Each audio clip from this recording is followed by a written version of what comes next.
Hello बच्चों, let's see this question. The question says, in a potentiometer, the cell of EMF 1.20 volt gives the balance point at 36 centimeter length of wire. This cell is now replaced by another cell of EMF 1.80 volt. The difference in balancing length of potentiometer wire in above condition in centimetre. बच्चों, यहाँ पे हमें जो की points में बोला गया है कि जो पोटेंशियोमीटर है वो पोटेंशियोमीटर में ना की पॉइंट,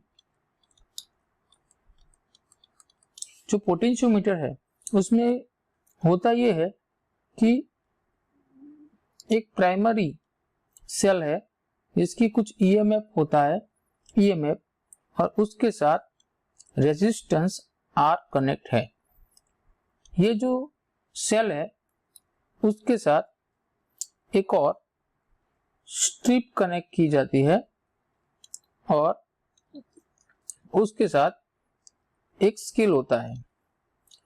फिर एक और सेकेंडरी सेल कनेक्ट है, इसका अपना एक इंटरनल रेजिस्टेंस होता है और उसके एक एंड के साथ गैल्वेनोमीटर और दूसरे एंड के साथ जॉकी को कनेक्ट किया जाता है।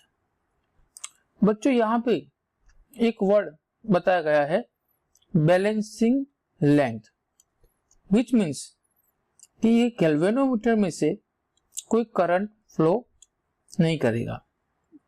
गैल्वेनोमीटर में से करंट फ्लो कब नहीं करता है?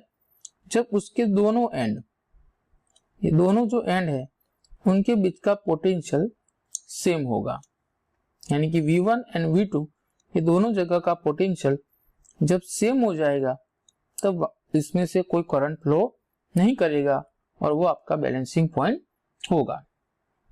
तो यहाँ पे हमें जो एक ईएमएफ दिया हुआ है जिसको हम E1 ले ले, E1 है 1.20 वोल्ट और तब हमें बैलेंसिंग पॉइंट मिला है L1 is equal to 36 centimetre. उसके बाद ये सेल को रिप्लेस किया जाता है और रिप्लेस करने के बाद जो सेकंड ईएमएफ मिलता है E2 वो 1.80 वोल्ट मिलता है और तब हमें कुछ नई लेंथ हमें मिलेगी नहीं। तो यहां पे हम ये कर सकते हैं कि अगर यहां पे जब ईएमएफ E1 था तब हमें जो लेंथ मिली वो L1 मिली और एक्सपेरिमेंट से प्रूव हुआ है कि दोनों एक दूसरे के प्रोपोर्शनल में है।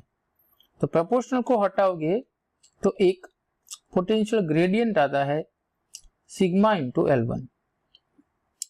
सेम सेकंड बैटरी E2 के लिए बात करें तो E2 is directly proportional to L2, E2 is equal to sigma into L2।